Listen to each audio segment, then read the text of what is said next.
એક લોકવાયકા પ્રમાણે વર્ષો પહેલા નારાયણભાઈ નાડિયા રહેતા હતા અને તેમના બીજા ભાઈ સવાભાઈ નાડિયા બાજુના ગામમાં મારુસણામાં રહેતા હતા। આ બંને ભાઈઓ પોતાની આજીવિકા માટે મોરની પીંછીઓનો ધંધો કરતા હતા।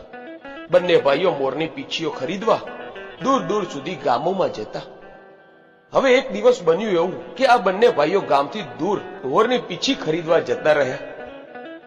દિવસ આથમવાનો સમય થઈ ગયો હતો એટલે બંને ભાઈઓ રાત વિસામો કરવા એક ગામમાં રોકાયા।